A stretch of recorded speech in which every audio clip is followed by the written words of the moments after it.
বিসমিল্লাহির রহমানির রহিম। আশা করি তোমরা সবাই ভালো আছো। আমি Md.Ahasan হাবিব আনিস।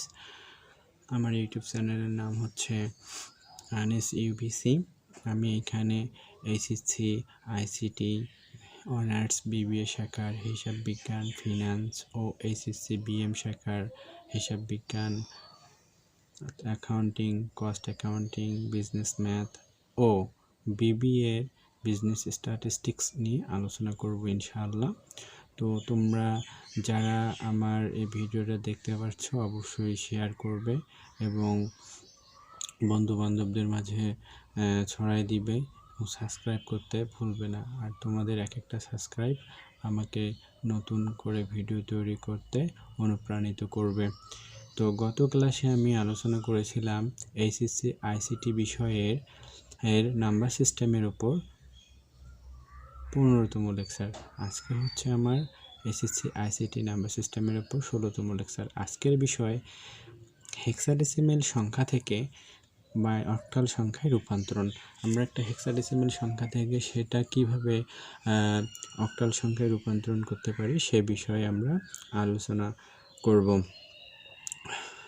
তো এখানে দুইটা নিয়ম মনে রাখতে হবে। সেটা হচ্ছে এক নম্বরে যে হেক্সাডেসিমেল সংখ্যাকে বাইনারি সংখ্যায় রূপান্তরণ করতে হবে এবং বাইনারি সংখ্যাকে অক্টাল সংখ্যায় রূপান্তরণ করতে হবে।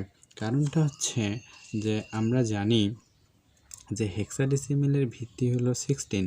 তাহলে 16 তো সংক্ষিপ্ত প্রকাশ করার জন্য 2 গুণন 2 গুণন 2, তাহলে কত দাঁড়ায় 2 এর উপর পাওয়ার 4। তার মানে দুইটা কার ভিত্তি? বাইনারি ভিত্তি। তাহলে বাইনারি 4 বিট লাগতেছে। এখন ওই 4 বিট আবার অক্টালের ভিত্তি কত? 8। তাহলে কত দাঁড়ায় 2 গুণন 2 গুণন 2 ইকুয়াল 2 এর উপর পাওয়ার 3 দাঁড়াচ্ছে। অর্থাৎ একটা যদি আমরা হেক্সাডেসিমেল সংখ্যা নির্ণয় করতে যাই তাহলে অক্টালের আমাদের কি করতে হবে? হেক্সাডেসিমেলের সংখ্যা নির্ণয় করতে গেলে বাইনারিতে 4টা বিট নিয়ে নির্ণয় করতে হবে। বিট মানে একটা 0 একটা 1 নিয়ে। এবং অক্টালকে যদি বাইনারিতে আমরা কনভার্ট বা রূপান্তরণ করতে যাই তাহলে বাইনারির 3টি বিট নিতে হবে, অর্থাৎ একটা 0 একটা 1 এরকম 3টি সংখ্যা নিয়ে বা 3টি অঙ্ক নিয়ে যে মানটি হবে সেটা হবে অক্টালের মান, আর 4টি বাইনারি বিট নিয়ে যে মানটি হবে সেটা হবে হেক্সাডেসিমেলের মান। আশা করি তোমরা বুঝতে পারছো। তো তাই প্রথমে যে আমরা হেক্সাডেসিমেল সংখ্যাটা দেওয়া থাকবে সেই হেক্সাডেসিমেল সংখ্যাটাকে বাইনারিতে কনভার্ট করব, আর বাইনারিতে কনভার্ট করার পর সেই বাইনারি মানটাকে 3 বিট করে নিয়ে অক্টালে কনভার্ট করব। তাহলেই আমাদের হেক্সাডেসিমেল সংখ্যা থেকে অক্টাল সংখ্যায় রূপান্তরণ হয়ে যাবে। দেখা যাক 5। তাহলে 5-এর বাইনারি মান কত? 5-এর বাইনারি মান, অর্থাৎ প্রথমে বাম পাশ থেকে শুরু করি যেহেতু এখানে, তাহলে এ পাশ থেকে শুরু করা যাক। তাহলে 2-এর বাইনারি মান হচ্ছে কত? 1 0, কিন্তু কয় বিট মিলাইতে হবে? অর্থাৎ আমাকে মিলাইতে হবে 4 বিট এটা। তারপরে 7-এর বাইনারি মান কত? 1 1 1। তাহলে আমরা এটা কিভাবে বাইর করে গণনা করতে তো আমরা শিখছিলাম, বিট কেটে অর্থাৎ ঘর কেটে কেটে বাইর করা যায়। তাহলে এখানে কয় বিট মিলাইতে হবে? 4 বিট। তাহলে এখানে আমরা 4 বিট। কেন 4 বিট? এটা একটা হেক্সাডেসিমেল মান। কিসে আনতেছি? মানগুলো বাইনারিতে নিয়ে আসতেছি, এই জন্য এখানে হবে 4 বিট। তাহলে দশমিক তো থাকবেই, তাহলে এখানে দশমিক থাকলো। তারপরে 4-এর জন্য আমরা কত নেব? 4-এর জন্য হলো 1 1 দুগুণ মানে 2 2 দুগুণ 4। তাহলে এটা আমরা তো 4 হয়ে গেল। তাহলে কয় বিট হয়েছে? 1 1 ডবল 2 2 ডবল 4 3 বিট হয়েছে, কিন্তু নিতে হবে কয় বিট? 4 বিট। তাহলে সামনে একটা 0 নিতে হবে। পিছনে যদি একটা 0 নেই তাহলে মানটার কি হয়ে যাবে? পরিবর্তন হয়ে যাবে, অর্থাৎ মানটা তখন অন্য মানে দাঁড়াবে। কিন্তু 4 বিটও নিতে হবে, সেটার মানও যেন 4ও থাকে। তারপরে 3-এ আসা যাক। 3 মানে কি? 1 আর 1 মানে হলো 3, 11 মানে 3। তাহলে এটা কয় বিট আছে? 2 বিট। তাহলে এর সামনে 2টি 0 নিতে হবে। কয়টি 0? 2টি 0। তাহলে এখানে 4 বিটও হবে এবং বা কি 3ও হবে। তারপরে 5-এ আসা যাক। 5, তাহলে এখানে 5 মিলের জন্য বাইনারিতে কত হবে? 1 0 1। তাহলে এখানে কয় বিট হয়েছে 3 বিট। তাহলে এখানে যদি পিছনে একটা শূন্য দেওয়া যায় তাহলে দেখো তো 1 1 ডবল 2 2 মানে 5 5 ডবল 10, এখানে বেশি 10 হয়ে যাবে, তাহলে 5টা হইল না। তাহলে সামনে যদি একটা আমরা শূন্য দিই 4 বিট হইলো, কিন্তু 5-এর মানের কোনো পরিবর্তন হইল না। এটাই হচ্ছে যে একটা হেক্সাডেসিমেল সংখ্যাকে আগে বাইনারিতে রূপান্তরণ করে নিতে হবে, তারপরে সেই সংখ্যাটাকে অক্টালে রূপান্তরণ করা যাবে। তাহলে অক্টালে রূপান্তরণ করার জন্য কি করতে হবে? অক্টালে রূপান্তরণ করার জন্য আমরা জানি যে বাইনারি সংখ্যা থেকে অক্টাল সংখ্যায় রূপান্তরণ করার জন্য 3টে করে বিট নিয়ে অক্টাল সংখ্যা রূপান্তরণ করতে হয় বা অক্টাল মান রূপান্তরণ করতে হয়। তাহলে কোন পাশ থেকে আমরা শুরু করব অবশ্যই রেডিক্স পয়েন্ট, দশমিক পয়েন্টের বাম পাশ থেকে এইদিকে যাব এবং দশমিক পয়েন্টের ডান দিকে এইদিকে যাব। তাহলে বাম দিক থেকে যদি এইদিকে যাই তাহলে এখানে 3টি শূন্য দ্বারা সংখ্যা দাঁড়াবে 0 0 0, অর্থাৎ 3টি হয়ে গেছে। 3টি হয়ে যাওয়ার পর তাহলে এরপরে এইখান থেকে 3টি হয়ে গেল, তারপর এইখান থেকে তাহলে এখানে দাঁড়াবে 1 1 0, তাহলে এটা দাঁড়াইলো। তারপরে এখানেও 3টি শেষ। তারপরে এইদিকে আমরা বোঝার সুবিধার্থে আমরা যেভাবে কাউন্ট করতে পারি, এটা গোল করেও নিতে পারি, 3টা করে গোল করে নিতে পারি, আবার বোঝার জন্য হালকা করে কমাও দিয়েও নিতে পারি। তারপরে 3টা, তাহলে এইখান থেকে তাহলে এখানে আসবে 1 0 0, তাহলে এখানেও 3টে হয়ে গেছে।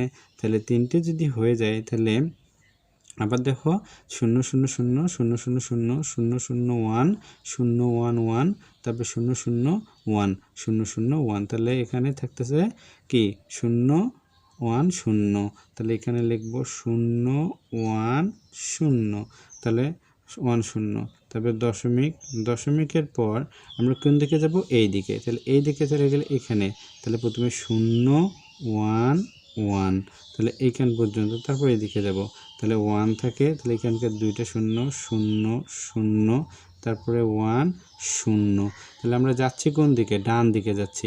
তাহলে এখানে 2 বিট আছে, কিন্তু আমাদের কয় বিট নিতে হবে? 3 বিট। তাহলে আমাদের এখানে আরও একটি 0 দিতে হবে, তাহলে 3 বিট ফিল আপ হয়ে যাবে। এই মানটার পরিবর্তন হতেই পারে, স্বাভাবিক, এটা দশমিক যেহেতু পরিবর্তন হবেই, এটা নিয়ে টেনশন করার কোনো কারণ নেই। এইভাবেই তোমরা বুদ্ধিটা মানে নিয়মটা অনুসরণ করবা। তাহলে 3 বিট, তাহলে এটার করে মান নির্ণয় করা যাক। এখানে 3 বিট, এখানে 3, এখানে 3, তাহলে দশমিকের পর এখান থেকে এটাতে দশমিক, এখান থেকে 3,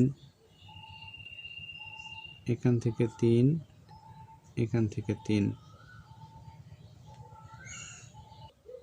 অক্টাল মানগুলো এখন নির্ণয় করা যাক। 3 বিট করে আছে, তাহলে এটা আমরা কিভাবে, যদি আমরা যারা একেবারে গণনা করতে পারি তারা তো একেবারেই লিখতে পারবো, আর যারা আমরা একেবারে গণনা করতে পারি না তারা এরকম করে 3 বিট, যেহেতু 1 2 3টা করে বিট আছে এই জন্য 3টা ঘর কাটি নেব। তাহলে তার মান হবে 1 1 এর ডবল 2 2 এর ডবল 4, তারপরে মানটা বসে দেবো, ডান পাশ থেকে হোক বাম পাশ থেকে হোক যে কোনো এক পাশ থেকে বসে দিলে এখন হবে। তাহলে এখানে হলো 0 1 0, তাহলে এটার মান কত দাঁড়াচ্ছে? এটার মান দাঁড়াচ্ছে হলো যে ঘরটা অ্যাক্টিভ আছে শুধু সেই ঘরটা নিতে হবে। অ্যাক্টিভ মানে যে ঘরে 1 আছে, তাহলে 2 এর ঘরে 1 আছে, তাহলে 2 এর ঘরটা নিতে হবে, তাহলে এটার মান হবে 2। তারপরেরটা হলো 1 0 0, তার মানে কার ঘরটা 1 আছে, শুধু 4 এর ঘরে 1 আছে, তাহলে এর মান হবে 4। তারপরেরটা হলো 1 0 0, কোন দুটো ঘরে 1 আছে? 4 আর 2 এর ঘরে 1 আছে, তাহলে 4 আর 2 এ 6, এটা 4 এর ঘরে 1 আছে, এটা 2 এর ঘরে 1 আছে, তাহলে 4 আর 2 এ 6, তাহলে এখানে আমরা 6 লিখব। তারপরে হলো আবার এটার মান তো আমরা গণনা করছি, তাহলে এটা হবে 4। এটা আমরা এটা দেখি, তাহলে এটা হচ্ছে 0 1 1, দশমিকের জায়গায় দশমিক, তাহলে এটা হচ্ছে 0 1, তাহলে কোন দুটো ঘরে 1 আছে? 2 এর ঘরে 1 আছে আর 1 এর ঘরে 1 আছে, তাহলে 2 আর 1 এর যোগ করলে কত হয়? 3 হয়, তাহলে এখানে হবে 3। তাহলে এটা তো আমরা এর আগেই গণনা করছি, তাহলে এটা হবে 4, এটা হবে 4। তাহলে অতএব দেখা যাচ্ছে যে 5 3 4.72 2 4 6 4.72 3 4 4।